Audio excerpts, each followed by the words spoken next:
अरे आप दुनियादारी में अगर पड़े रहोगे, एक दूसरे के ऊपर अगर देखते रहोगे तो ना खुद का बनेगा ना औरों का। हमें गुरु महाराज ने कहा कि औरों का बनाने की या औरों के बारे में सोचने की अब जरूरत नहीं है। अब जरूरत है तो केवल अपने आप के बारे में सोचने की। जब तक अंतकरण निर्मल नहीं होगा तब तक आपकी भक्ति नहीं बन सकती, तब तक आपको दया नहीं मिल सकती। इसीलिए प्रेमियों, हमारे अंदर निर्मल अंतकरण होना चाहिए। निर्मल अंतकरण जब होता है तब दया अंदर बरसती है, दया अंदर टिकती है। आप कहोगे कैसे? इसका एक छोटा सा प्रमाण देना चाहती हूँ। एक बार एक गांव में एक महात्मा जी भिक्षा मांगने के लिए आते थे। वो भी पहुंचे हुए महात्मा थे। रोज किसी न किसी गांव में जाते थे और एक ही घर में भिक्षा मांग लेकर उसी पर गुजारा कर अपनी साधना करते थे। तो ऐसे हर गांव में एक दिन जाकर एक ही घर में भिक्षा को मांगते थे और फिर अपना दिन का गुजारा कर साधना कर लिया करते थे। तो एक दिन ऐसे एक घर में एक गांव में गए, एक बहन के दरवाजे पर अलग जगा दी कि बहन कुछ भिक्षा दे। तो उस बहन ने घर से आटा लिया कटोरी में और बाहर आटा देने जब बाहर आई तो देखा कि कोई तो दिव्य पुरुष लगता है, कोई महान आत्मा लगती है। तो उस बहन ने उस महात्मा जी से कहा कि महात्मा जी, आप कोई साधारण पुरुष तो लगते नहीं हो, आप कोई महान आत्मा हो, तो क्या मेरी एक छोटी सी विनती प्रार्थना स्वीकार करोगे? उन्होंने कहा कि कहो बेटी। कहने लगे कि मुझे मुक्ति का रास्ता चाहिए, मुझे दान दीक्षा चाहिए, क्या आप दे सकते हो? तो उस महात्मा जी ने कहा कि क्यों नहीं, अगर तुम्हें दीक्षा चाहिए, मुक्ति का रास्ता चाहिए तो मैं तुम्हें अवश्य दूंगा, लेकिन बेटा आज नहीं कल आकर दूंगा। अब उसने कहा कि ठीक है, कोई बात नहीं, कल ही सही। तो उसने उन्हें उस दिन के लिए जो भिक्षा देनी थी दे दी।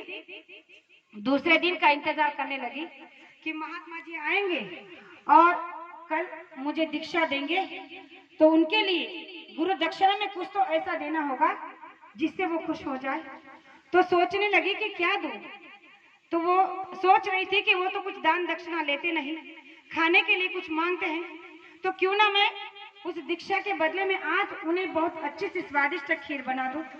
अगर वो खीर खा लेंगे तो उनका आत्मा तृप्त हो जाएगी, मन संतुष्ट हो जाएगा और मुझे आशीर्वाद के तौर पर दीक्षा भी मिल जाएगी। तो उस बहन ने बड़े चाव से बड़े मिष्टान ड्राई फ्रूट डाल के खीर को बनाया और खीर बनाकर उस महात्मा का इंतजार कर रही थी कि कब आएंगे, कब उनको खीर खिलाऊं। अब जैसे महात्मा जी आए, अलग जगाई, तो उस बहन ने कटोरी में कटोरी भरकर खीर को लिया और उस महात्मा के पास आंगन में देने के लिए आई। कहने लगे कि महात्मा जी लो, आज मैंने आपके लिए खीर बनाई है। महात्मा जी ने कहा कि ठीक है। जैसे उन्होंने अपने कमंडल को आगे किया, कहने लगे कि बेटा इसमें डाल दो। अब जैसे कमंडल को आगे किया, उस बहन ने खीर के कटोरे को आगे किया और खीर उस कमंडल में डालने ही वाली थी कि उसने देखा कि कमंडल में गोबर भरा है। उसने खीर का कटोरा पीछे कर लिया। कहने लगी कि अरे। तो उस महात्मा जी ने कहा कि क्या हुआ बेटा, तुमने खीर नहीं दिया? कहने लगी कि महात्मा जी कैसे दूं, उस कमंडल में पहले से गोबर भरा है और अगर गोबर में मैं खीर डाल दूंगी तो ना तुम खा सकते हो ना कोई जानवर, तो इसलिए आप मुझे वो कमंडल दे दीजिए, मैं पहले गोबर साफ कर देती हूँ फिर आपको खीर दे देती हूँ। उन्होंने कहा जैसी तुम्हारी इच्छा। उस कमंडल को लेकर उस बहन ने उसे गोबर से साफ कर धो दिया और जब साफ कर उसमें खीर डालकर उनको दिया तो कहने लगे कि अब मुझे दीक्षा दे दीजिए। तो उस महात्मा जी ने कहा कि बेटा अभी तो दिया। तो वो कुछ समझी नहीं, कहने लगे कि कैसे, मैं कुछ समझी नहीं।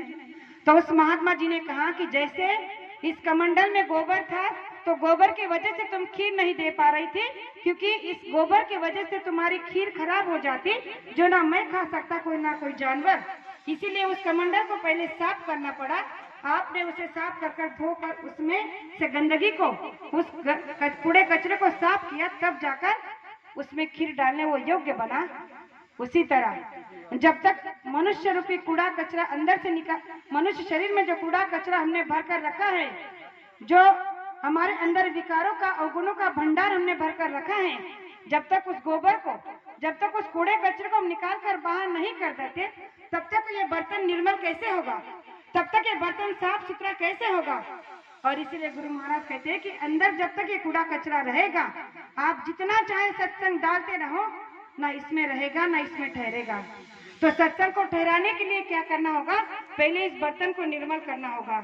तो इसे निर्मल कैसे करोगे? किस साबुन से, किस पाउडर से, किस डिटर्जेंट से करोगे? किस पानी से करोगे? सत्संग से, जल से करोगे। इसीलिए कहा जाता है कि सत्संग रूपी जल जो कोई पावे, सब मैलाई कट कट जावे। सत्संग में जब जाते हैं तो सत्संग के वचन जब हम सुनते हैं तो उससे हमारे अंदर के विकारों को धोया जाता है, हमारे अंदर की कमियों को धोया जाता है और मन अंदर से मजबूत होता जाता है, निर्मल होता जाता है।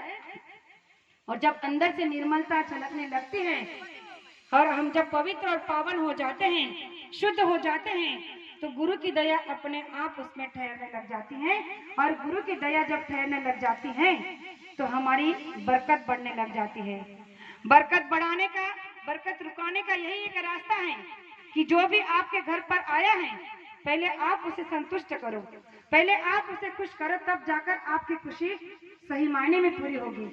जब तक दूसरे के प्रति प्रेम पर उपकार नहीं होगा, तब तक बरकत की भावना आप कभी मत रखना। इसलिए गुरु महाराज ने कहा कि सत्संग का सुनना सबके लिए बहुत जरूरी है।